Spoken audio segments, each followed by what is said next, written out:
The block in Dungiven now as the Orange Order prepares to celebrate the 12th next week. There was a unique gathering in County Fermanagh last night. Hundreds of banners were carried on parade through Kesh in an attempt to set a new record. Our district journalist Julian Fowler was there. A sea of orange stretching into the distance.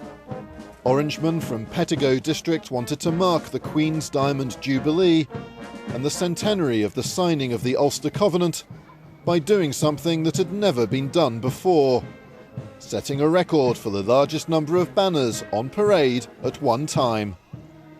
We like to do things different in Kesh and have something different to mark these special anniversaries and events, and that was our aim, and I think we've certainly done that tonight by the looks of it so far. Lodges from England, Scotland, Northern Ireland and the Republic took part in the record attempt.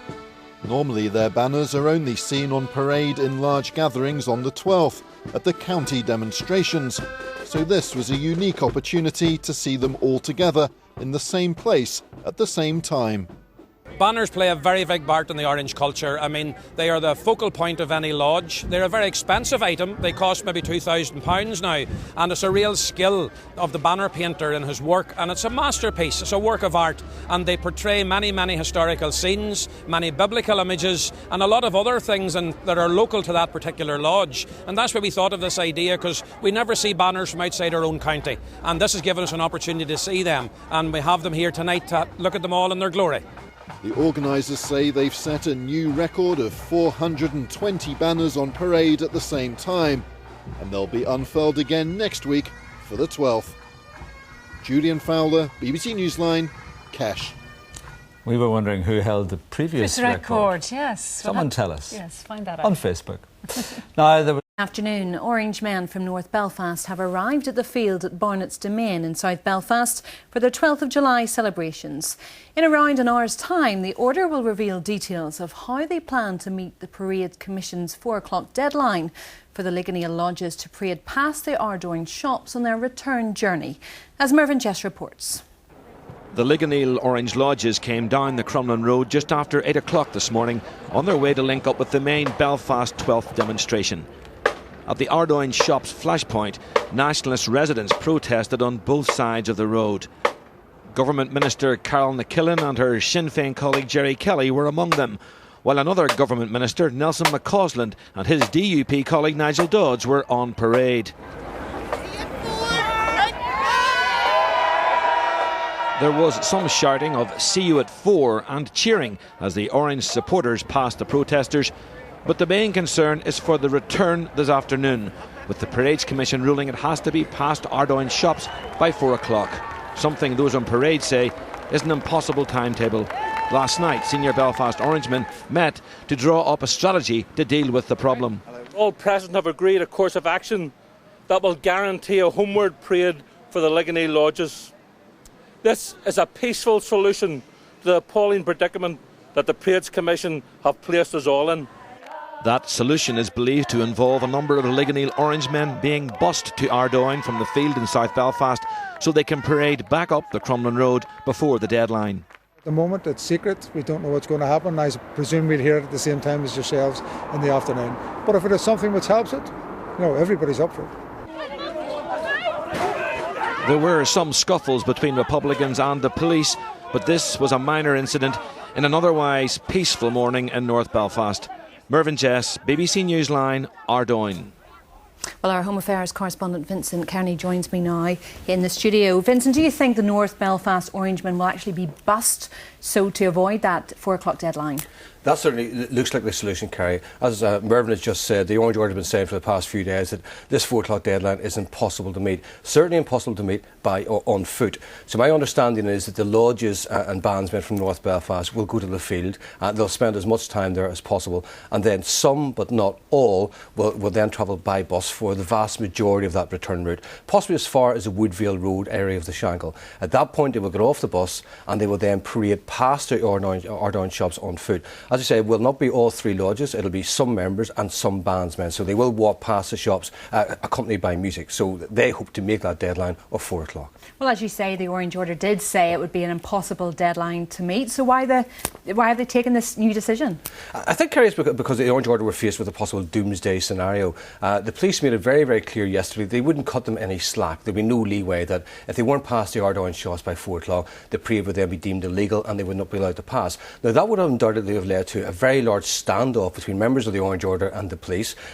Orange Order supporters and loyalists then would have gathered possibly at interface areas. So the police were faced with a very, very volatile situation, possibly large-scale violence. Now, the Orange Order have criticised the Parades Commission decision, but there's no doubt, Kerry, if there had been widespread violence, the finger of blame, most people would have pointed the finger of blame towards the Orange Order. So I think they reckon they don't want the blame for a lot of the trouble, so they deemed it best to do what they could to ensure they meet the deadline. And do you think that the police will feel that this has greatly reduced or will greatly reduce the risk of violence? I think they certainly will. I think if this passes off, as we think it will, that they use a bus for most of the route and they get past the shops by 4 o'clock and there's therefore no confrontation with large groups of loyalists, the police will feel that the potential for violence has been greatly reduced. However, Kerry, at 5:30 then, we have a residents' parade in the Ardoyne. They will be confronted by loyalists from Twelfth who will have a white line picket just 30 yards away. So we're going to have two opposing groups separated by police just 30 yards apart. So the potential for violence reduced, but certainly hasn't gone away. OK, Vincent, we'll leave it there. Well, tens of thousands of Orange men and women are taking part in parades across Northern Ireland. The largest is in Belfast. Other flagship events are taking place in Ballynahinch, Fermanagh and Carrickfergus, where our report begins. It's his day and he's enjoying it. And so were the crowds who lined the streets of Carrickfergus for one of the biggest parades outside Belfast. It's a day of pomp and pageantry in the seaside town, which was the landing point for King Billy in 1690 on his way to the Battle of the Boyne. And today, more than 60 bands are parading here in his honour. In Belfast, the route began as usual at Carlisle Circus, with Miller's Memorial Band leading the 70 or so bands and around 120 lodges taking part. There was a pause at the cenotaph in the grounds of City Hall for a wreath-laying ceremony, and then the spectacle began in earnest. In contrast to recent weather, the sun shone as the demonstration made its way through the city centre. Many of this year's floats had an historic theme. Thousands of spectators, young and old, lined the route. Even a few familiar faces turned out to listen to the music. And for those who'd been practicing all year, this was their chance to show off their skills. The marchers have begun arriving at Barnett's Domain, where they will listen to speeches before returning back to the city centre later this afternoon. Catherine Morrison, BBC Newsline. The jury in the... Now, in other news tonight, representatives of 3 North Belfast Orange lodges have staged a token march past the Ardoyne shops after travelling by bus to beat a 4 o'clock deadline set by the Parades Commission. Police had to use water cannon on nationalist rioters following the parade by a group of 24 Orangemen along the Ardoyne interface. It was used several times to drive back a small group of people throwing stones and other missiles. Well, our Home Affairs correspondent Vincent Kearney has more now. He joins us now on the telephone. What's the latest there, Vincent? Well, sir, the atmosphere here considerably more tense than it was earlier this afternoon.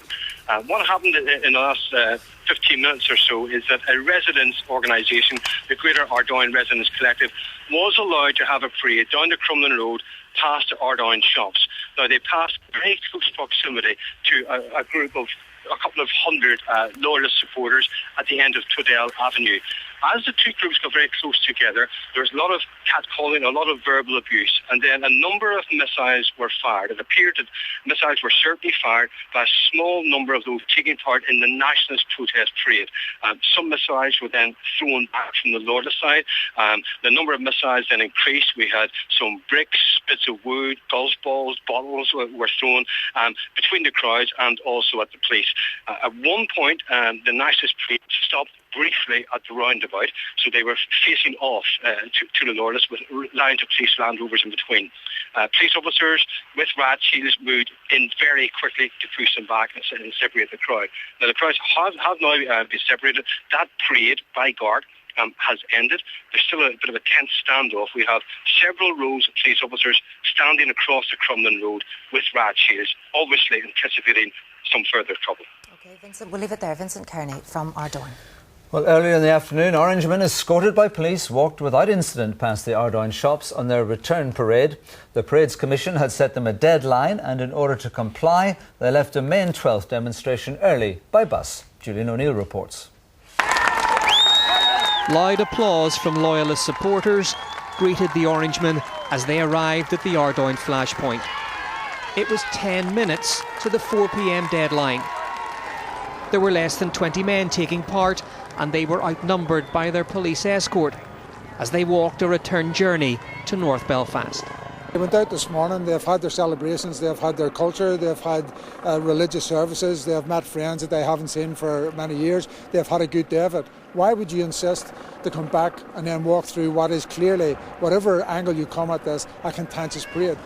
Only a token number of Orangemen were taking part in this return leg.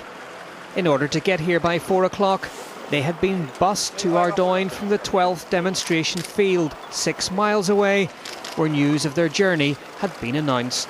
Today, brethren will walk the return route along the Crumlin Road. We will do so, as always, in a dignified manner and in a context that offers no threat of violence from this community. The march passed without any trouble, but no side saw this as a blueprint for future parades. The First Minister gave his reaction in Enniskillen. I think the Orange institution have had to make the best they can with the hand that they have been dealt. It doesn't resolve the issue. To have the kind of restrictions that were placed on that parade is quite unsatisfactory and indeed inane. Within minutes, it was all over as a welcoming party of several hundred people cheered the Orangemen home. But just 100 metres away, the animosity remained, along with the police operation. Julian O'Neill, BBC Newsline, Ardoyne. And we'll have coverage of the 12th of July press session in Belfast and a number of other venues just in a few minutes. But we're going back now live to Mauritius, and our reporter Natasha. Story on our late bulletin at 10:25. Now, in Belfast, the main 12th of July parade today was led by around 70 bands, and the thousands of supporters who came onto the streets on the way to the demonstration field were rewarded with a day of sunshine, as Kevin Sharkey reports. A traditional starting point at the junction of the Antrim and Crumlin roads and close to the Shankill. Another tradition, the leading band. And then band after band on a 6-mile journey.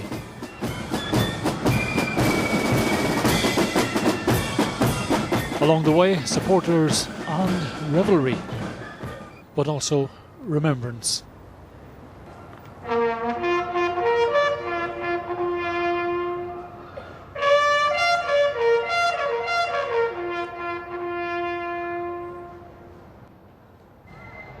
The field is still an hour and a half away on foot.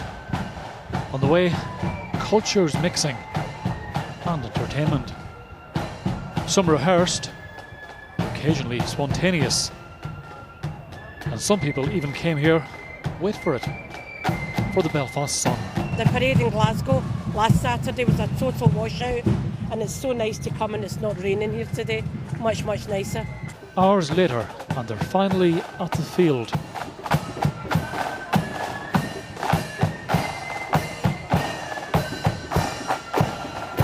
And to get here, one veteran of these parades had a slight domestic problem to overcome.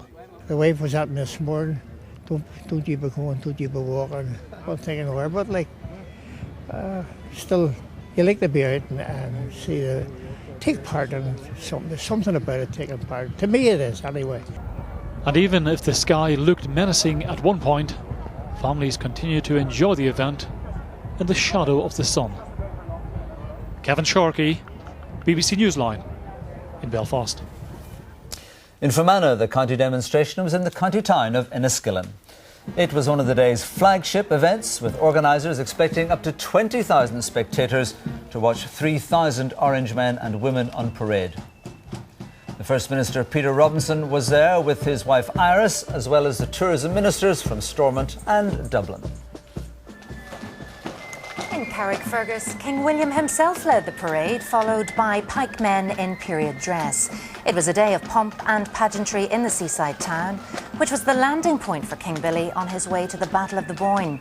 More than 60 bands took part in the parade. Garva District Number 4 led the South Londonderry demonstration held this year in the village of Tobermore. 7 years since 9 of the local districts came to the village on the slopes of Slieve Gallion. More than 60 bands took part in the parade up the mile-long main street. They included traditional lambeg drums, though with a less traditional helping hand. And there'll be full coverage of the Orange Parades across Northern Ireland in our special programme on BBC One at 10:35 tonight. Well, the world's top gymnasts have... 9 police officers have been hurt in disturbances in Ardoyne this evening. The police used water cannon against nationalist rioters who threw petrol bombs and fireworks. 6 baton rounds have been fired by police. 2 people have been arrested. Here's our Home Affairs correspondent, Vincent Kearney.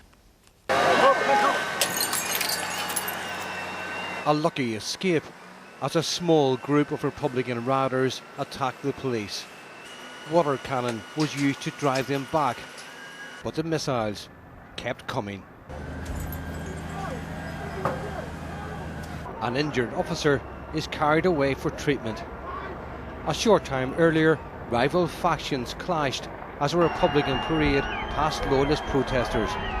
A variety of missiles were thrown by a small number of those taking part in the Republican parade. Some loyalists responded, and for a moment it seemed like the two groups were about to engage in full-scale confrontation. The police have praised marshals on both sides for ensuring that didn't happen. North Belfast MP Nigel Dodds condemned the Parades Commission for allowing the Republican parade to take place. I think it's appalling and disgraceful, and this is the sort of things that were being thrown from a legal parade towards Protestant and Unionist residents of Twaddell Avenue, which could have caused death and serious injury. And the Parades Commission allowed that parade on the 12th of July. I think they're an utter disgrace. And I think the Secretary of State should sack them tomorrow if he had any sense or any common sense and decency about it. Earlier, loud applause from loyalist supporters greeted Orangemen as they arrived at the Ardoyne flashpoint. It was 10 minutes before the 4 o'clock deadline imposed by the Parades Commission. Fewer than 20 men took part, carrying the banners of the 3 North Belfast lodges, heavily outnumbered by their police escort. The march passed without any trouble. While the violence that flared later was on a smaller scale than previous years, it was still a cause of concern for the police. At one stage, rioters pushed a burning car towards them, but the rioting was sporadic. It's now shortly after 7:30 and the Crumlin Road in front of the Ardoyne shops is quiet. At the corner of Twaddell Avenue, a small crowd of loyalists is standing quietly watching developments, while at the corner of Brompton Park, the police are still engaged in a tense standoff with a small crowd of nationalist rioters. 2.5 hours later, at around 10 o'clock, the violence was continuing, with another hijacked car used as a makeshift weapon. Loyalists have also thrown missiles at the police. Vincent Kearney, BBC Newsline. And our reporter Julian O'Neill joins us now live on the telephone from Ardoyne. Julian, what is the latest?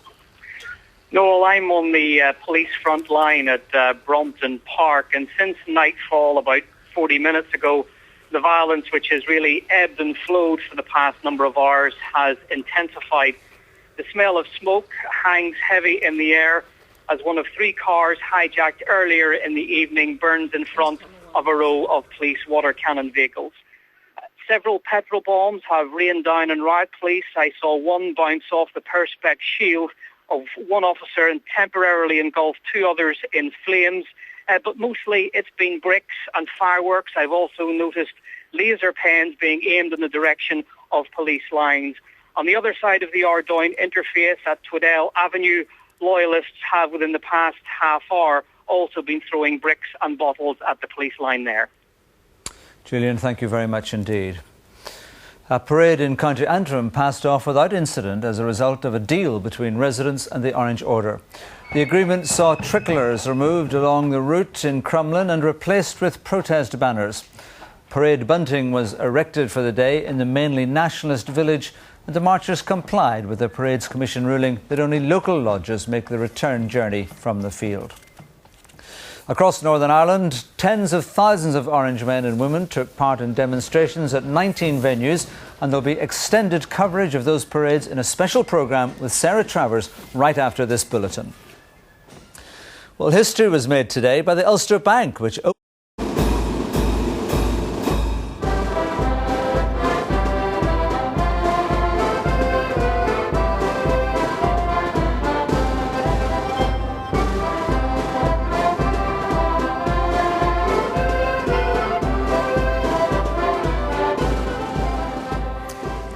Hello and welcome to the programme. Over the next 30 minutes, we'll have a roundup of the 12th parades across Northern Ireland, from Castlederg to Carrickfergus, from Coleraine to Cady. We'll start off, as usual, with the biggest demonstration in Belfast. Here's Kevin Sharkey.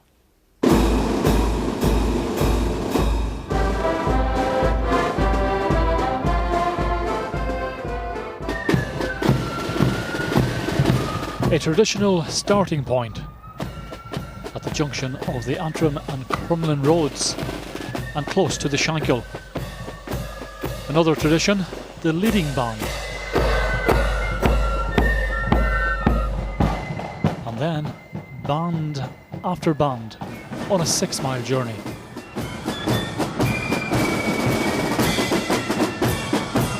Along the way, supporters and revelry, but also remembrance.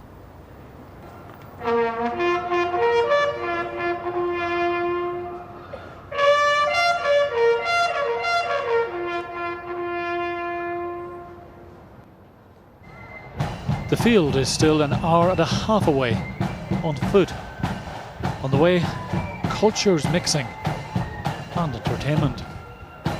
Some rehearsed, occasionally spontaneous, and one tune that seems to cross our different cultures.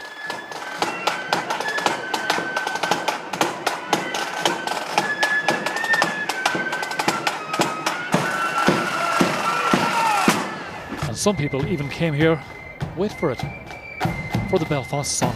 The parade in Glasgow last Saturday was a total washout, and it's so nice to come and it's not raining here today. Much, much nicer. Hours later, and they're finally at the field.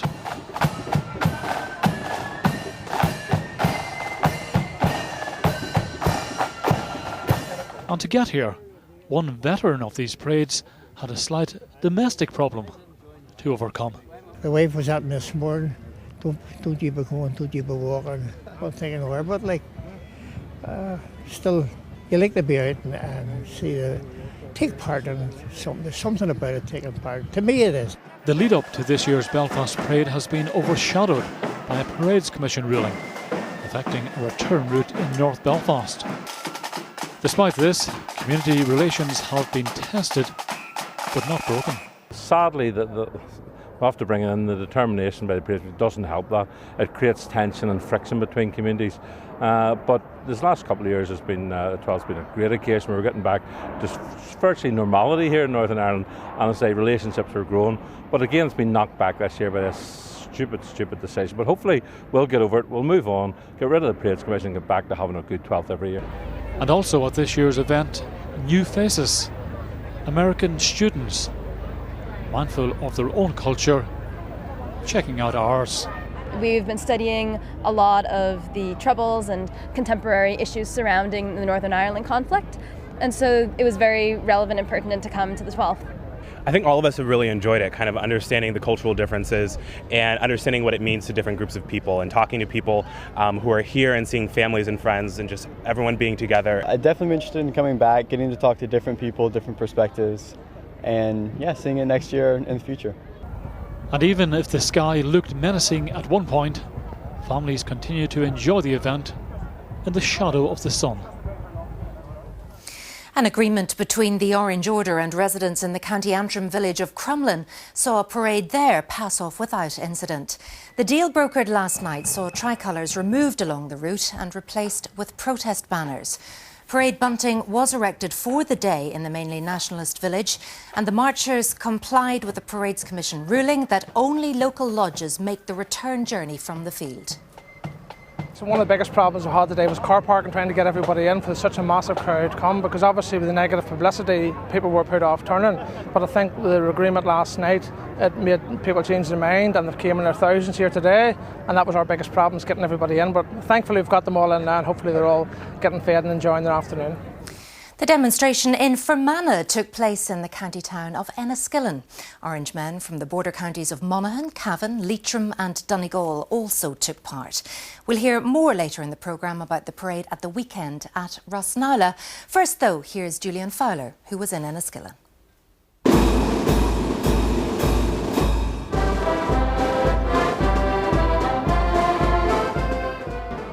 2 weeks after the Queen's visit to Enniskillen, it was a king heading the parade through the town. This was one of the Orange Order's flagship events. Organisers anticipated a crowd of more than 20,000 people. Amongst the visitors, the First Minister, Peter Robinson, and his wife Iris. It's good to see so many lodges from the Republic here as well, and we're delighted from the point of view of tourism to see so many people coming in for the parade. And with that theme in mind, the Tourism Minister, Arlene Foster, invited her Irish counterpart to her hometown. This was the first visit by an Irish minister to Northern Ireland on the 12th. It's been really interesting. It's something that I've only ever seen on TV before, and you know, certainly if things go well in the next few years and the parades continue to pass off without any trouble, I could see a lot of people from the Republic visiting parades, particularly if it can be orientated around family days and so on. Culture is part of the tourism offering here in Northern Ireland, regardless of what that culture may be, and I think this is a very strong offering that we have here today. Enniskillen hosted the 12th 5 years ago, but this was a new route through the town, with the parade taking place almost entirely on the island itself.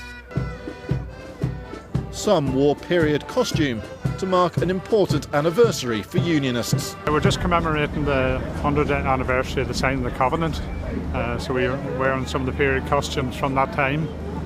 Before the main event, a presentation by a London Orange Lodge to help rebuild an Orange Hall near Rosslea, which was destroyed in an arson attack last year. That in the very near future we will start the rebuild of the hall. Thank you very much. Some 3,000 Orange men and women from 90 lodges were on parade.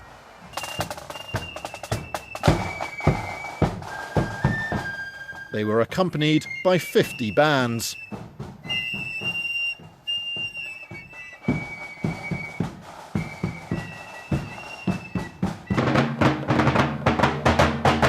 The Lambeg drummers were last through the town. With the sun beating down, some sought respite from the rays in various ways. You got the umbrella out? To keep the sun off. Turnout is indicative of the mood. Generally, people are very relaxed and, of course, enjoying the weather. It's been really hot. Yeah, good day, hard parading though. Powerful day, big crowd. Everybody seems to be enjoying themselves. Lovely sunshine, lovely bands, lovely Definitely good. Everything. It's very good, isn't it, Matthew? Yeah. Yes, enjoying it. Yeah. In this Jubilee year, Orange men and women in Fermanagh have had plenty to celebrate. Meanwhile, in Carrickfergus, King William returned to the town to lead proceedings. It's been 10 years since the garrison town last hosted the 12th demonstrations, and this year's East Antrim flagship was a huge affair.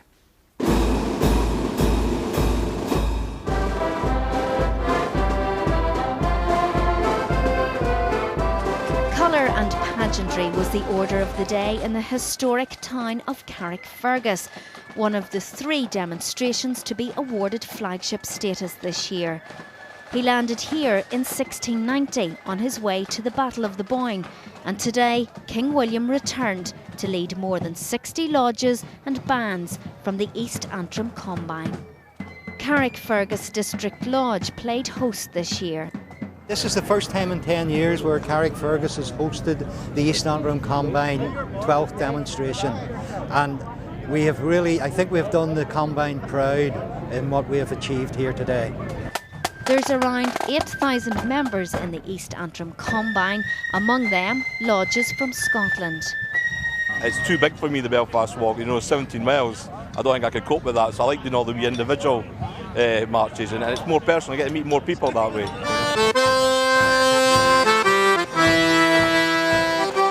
Thousands watched today's demonstration, and while some joined in, for others it was a little too much. The weather and location gave friends and family the perfect opportunity for a day out. We've come from Ballyclare, and yeah, it seems to be a good atmosphere and everything so far. Nice weather. Hopefully it stays dry for the rest of the day. And this one's second 12th of July. Me and my friend and our husband's up from Larne, and it just was a good day, and we thought we'd come and see the bands. It's not every year we get, so we took advantage of it. And we've a good spot here. It's been a great day. The weather's fantastic. Loads and loads of people out. It's a big crowd in the town, and everybody seems to be enjoying themselves. There's plenty of entertainment for the kids.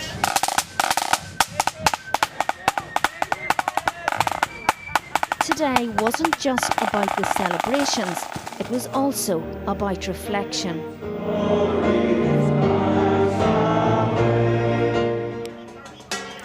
And when the resolutions and prayers were finished, it was time to kick back and enjoy the rest of the day.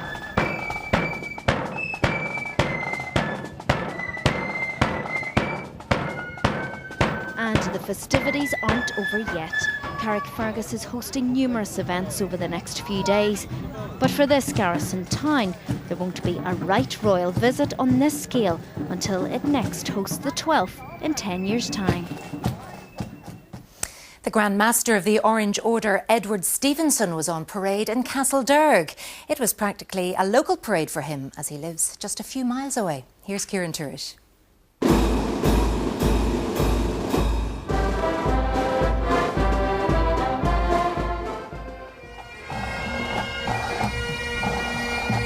Up to 12,000 people took part in this parade in Castlederg. 55 lodges and 50 bands were on parade. 6 districts in all were on the march, stretching from 6 Mile Cross, Fintona and Omagh to Killen, Strabane and the hosts Castlederg. The County Grand Master said he was delighted with the turnout. Well, it's a very important day because it's the first time I will lead the county through my own hometown. This is a model of our original Orange Hall on the site of the A5, and it's very important. We think that we had this scaled down model and bring it with us here. We have provisions and all with us here, and we have a small band of children, and if the weather's inclement, then it's very good for shelter for them as well.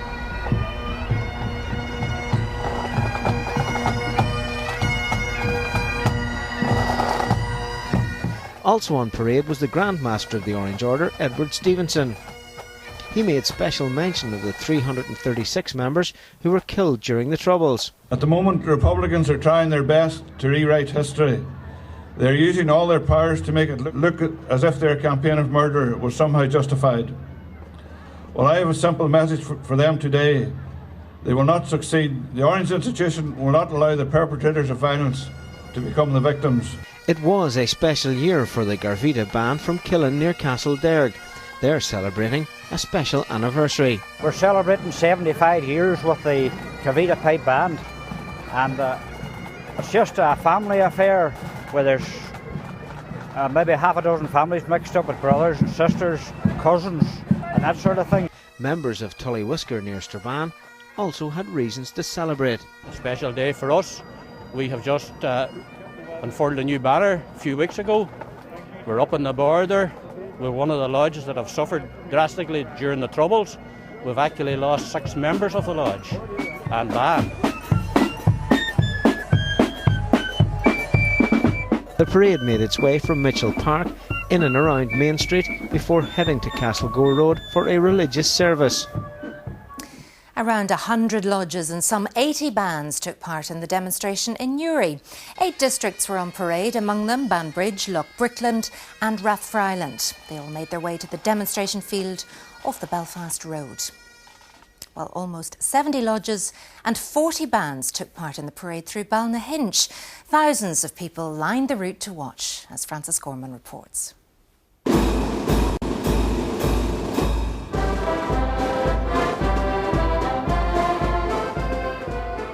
It started with horsepower, closely followed by a real horse carrying King William. 5 districts took part: Cumber, Saintfield, Lecale, Castlewellan and Balnahinch. The demonstrations held here every 5 years. It took over an hour to complete the 2-mile journey. But the parade couldn't take its traditional route. The field was waterlogged, so everyone went instead to the grounds of the Millbrook Lodge Hotel. While the adults caught up with each other, there was plenty to entertain the children.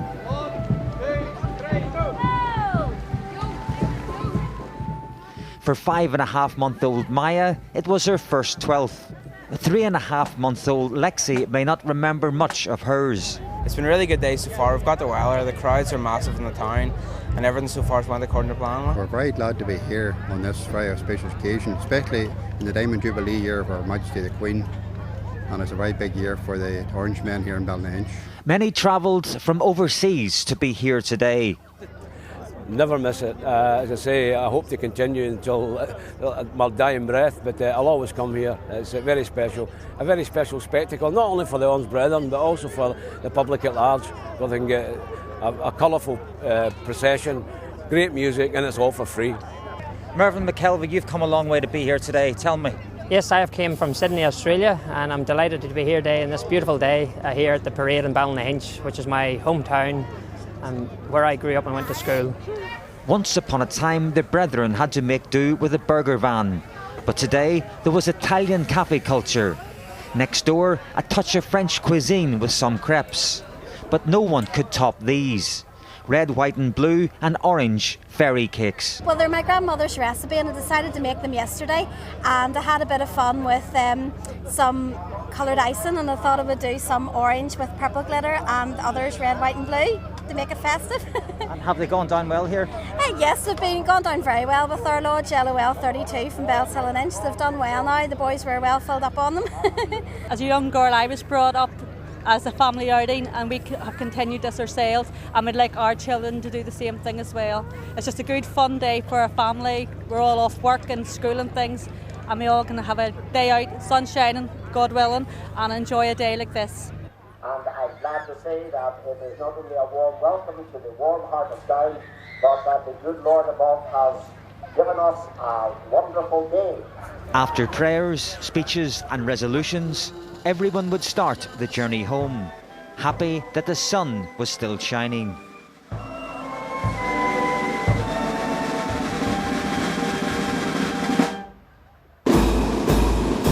After 7 years, 8 of the South London Dairy districts made a welcome return to the village of Tobermoor. Led by Garva District Number 4, 9 districts and more than 60 bands walked the mile-long route. Keen fans of the 12th gathered early. We got parked at 5:30 this morning. We're hoping for a dry day and a bit of sunshine and plenty of people. Well, we've always been a regular to the 12th parades ourselves here. We've been right from probably a very early age. We've been always brought down here. While some played it safe, one youngster rose to the challenge of the lambeg with a helping hand. At the field on Draperstown Road, the guest speaker used his speech to call for equality for Protestants in the Republic. Nationalists in Northern Ireland who want to have an Irish passport, they can go into any post office and get an application form. They're automatically entitled to an Irish passport. Unfortunately, our members who feel British, who live in the border counties in the Republic of Ireland, don't have that reciprocal right, and we think they've been left behind. The largest demonstration outside of Belfast, indeed many claim the largest of all, was in Cady in County Armagh. Around 5,000 brethren paraded through the village, from where Gordon Adair sent this report.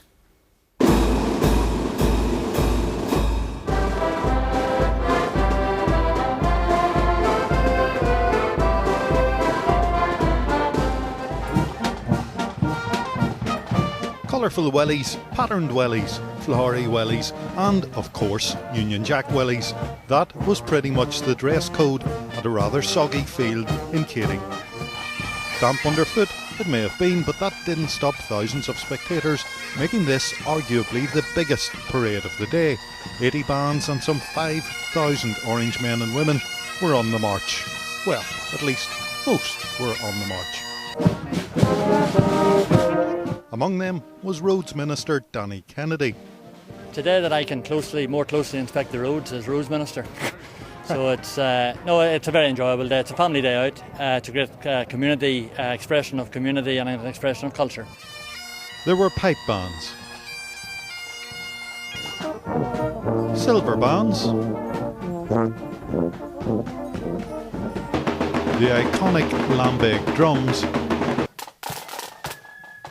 and of course flute bands, some of whom had had a little too much of the traditional blood and thunder. But it was an accordion band who provided one of the day's best stories. 2 years ago, in a bid to promote a positive image of Northern Ireland, the Pride of the Birches band played on a cruise ship in Norway.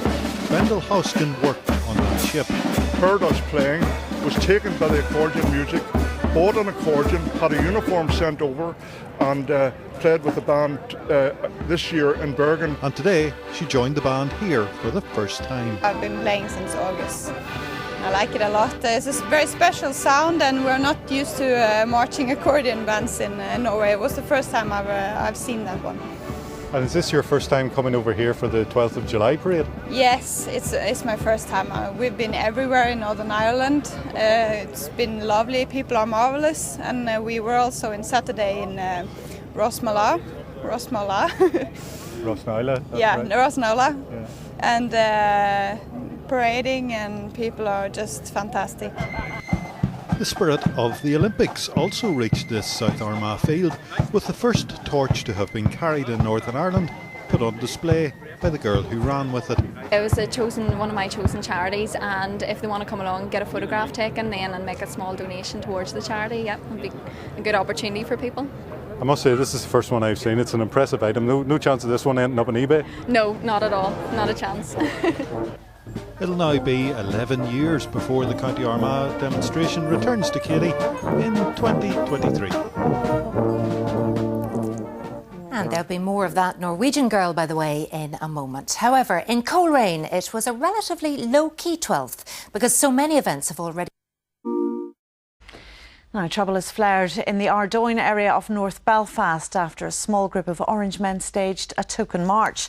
Police have deployed water cannon to quell disorder involving nationalist youths, as Jane Lockery reports. A hijacked car on fire at the top of Brompton Park as trouble flares just a short time ago in Ardoyne. Water cannon is also deployed as nationalist youths pelt lines of riot police with bricks, bottles and golf balls. Earlier, around 20 Orange men were bussed from the field at Shaw's Bridge to walk past the Ardoyne shops. So this is the agreement reached by the Orange Order and local politicians last night. A small group of Orange men from 3 different lodges is about to walk up the Woodvale Road and will be through the Ardoyne roundabout by the 4 o'clock deadline set by the Parades Commission. Hundreds of supporters applauded as they passed Tweddell Avenue peacefully. In a statement earlier at the field, the Belfast County Grant Master said the order wouldn't fall into what he described as the Parades Commission's trap. The Parades Commission decision was designed to do 2 things. To stop forever orange feet on a shared main arterial route on the Crumlin Road, and to set a trap that would see this orange institution blamed for any violence that may ensue. Well, to the Parades Commission, let me say, you have failed and you have failed miserably. There was some shouting and jeering as the Orange men went by. If you compare this year to any other year, it's undoubtedly gone off much quieter, even the 11th night. I think local residents here will be thankful that things passed off peacefully, but it should never have got to this. If the Orange Order are prepared to engage with residents and seek to get a resolution, all of this could have been avoided. No one from the North and West Belfast Parades Forum wanted to be interviewed at this stage. Please, could everybody move back into the Twedale Avenue, please? Efforts were made to move back the Twedale residents from the Ardoyne roundabout and to stop the rioting at the top of Brompton Park, where trouble had erupted ahead of the protest parade by the Greater Ardoyne Residents Collective and a counter-demonstration by the Twedale residents. Jane Lockray, UTV Live, Ardoyne. And we can speak to our reporter Sharon O'Neill, who is in Ardoyne. Sharon, what is the latest?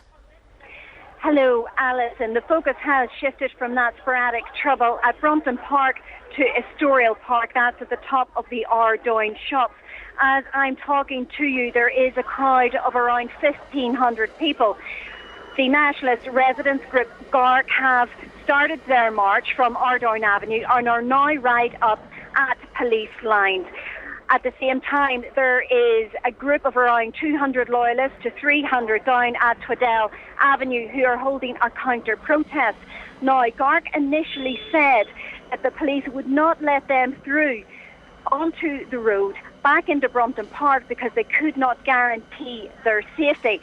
They have just spoken to me in the last few minutes and said they will be allowed onto the Crumlin Road, past the interface and back into Brompton Park, and it'll be there. They will be around 30 yards from the counter-protest on the loyalist side. The best way I could describe the situation here is calm, but very fluid, and a lot of people have shifted from the trouble in Brompton back over to here, and as I'm talking to you, there are a number of young people wearing masks. So the situation is very fluid at the moment, and it appears that GARC are waiting for the OK right at police lines from the police to walk down the Crumlin Road, past that interface at Twedale and back into Brompton Park. Sharon O'Neill in Ardoyne, thank you. Well, this morning there were minor scuffles between a small number of Nationalist residents and the PSNI as the parade passed the shop fronts on its way to the field. Sarah Moore reports. This is how the road looked at 8:30 this morning. Police Land Rovers line the street in North Belfast as this Orange Order parade makes its way past Ardoyne shop fronts. Following the parade, a small number of Nationalist residents clashed with the PSNI. Around 200 residents came out in protest, with hundreds of Loyalist supporters gathering across the road in the Twedale Avenue area. The minor scuffles with police were dispersed quickly and Cam returned to the area within minutes. Everybody that's here are obviously working to kind of alleviate any tension, and I suppose you're always going to find at the edges a bit of skirmishes going on, but if that's all that happens, then we can live with that. Tensions have been heightened in Ardoyne after the Parade's Commission placed restrictions on tonight's return parade. Well, my appeal is for calm. It has always been for calm. We don't want people here who are going to cause trouble on either side.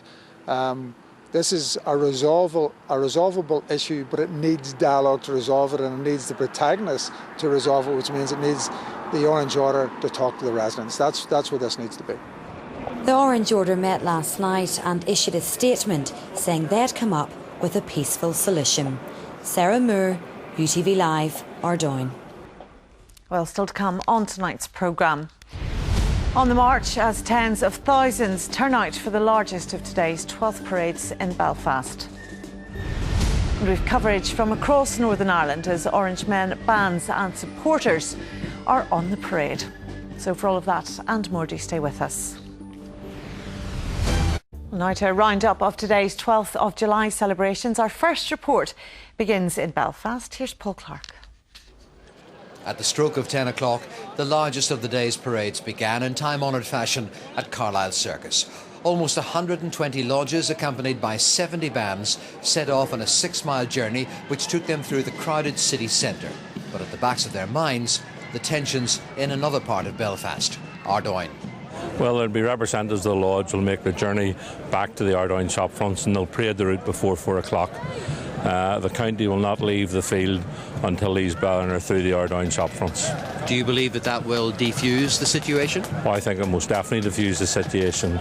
It depends. We can't speak for dissidents what they will do, but certainly from the union side, it has already diffused the situation. It wasn't an easy decision for the lodges, it wasn't an easy decision for everybody, but for the greater good of the people who live in that area, for the greater good of Belfast in general, it was the right decision. At the City Hall, Belfast's most senior Orange men paused to remember those who fell in the service of their country. Then it was into Bedford Street, Dublin Road, Shaftesbury Square and onto the Lisburn Road, where the marches were watched by throngs which were many deep. Among them, this Chelsea pensioner, resplendent in his scarlet tunic. I've worn scarlet north and south of the border and never had to explain it to anyone. I've had to explain it to people in London, but not here. People, they know what it's all about and they're very welcoming. And I noticed people coming out of the ranks today to shake your hand too. Yep. That must make you feel good. It does. It goes with a uniform. So you feel a certain responsibility when you wear that uniform? If you're not going to wear it properly and be proud to wear it, don't wear it. I'm proud to wear this with the history that's associated with it. While most of the people on the streets today are local, there are always lots of visitors, among them this year members of the Northern Ireland Affairs Select Committee. This is only one side of the story, and it's only one of the many thousands of marches which take place in Northern Ireland every year, and I think we have to remember that most of them pass off without any problem at all. Hopefully today will do the same. The resolutions affirmed the Protestant religion, congratulated the Queen on her Diamond Jubilee and commemorated the centenary of the signing of the Ulster Covenant. Paul Clark, UTV Live, Belfast. And we'll have more coverage of those parades around Northern Ireland later in the programme. And don't forget our highlights programme at 11 tonight. That's later than advertised. That will be on at 11:05. You can also check out our website where we have a full photo and video gallery from today's parades. And don't forget to use our video catch-up facility. And I believe we can now go back to those reports from parades around Northern Ireland. In Carrickfergus, the castle was the setting for this year's 12th of July celebrations. And luckily, a turn in the weather meant that thousands of people came out to watch the parade and soak up the sunshine. And there was plenty to see, with more than 60 of the finest marching bands from Northern Ireland, England and Scotland taking part. Fantastic, fantastic. We've been really, I think there's about 68 bands here today, so fantastic. Great to see the great turnout. Good crowd, yeah. I think the sun brings more people out. And it's a good day, a good carnival atmosphere today.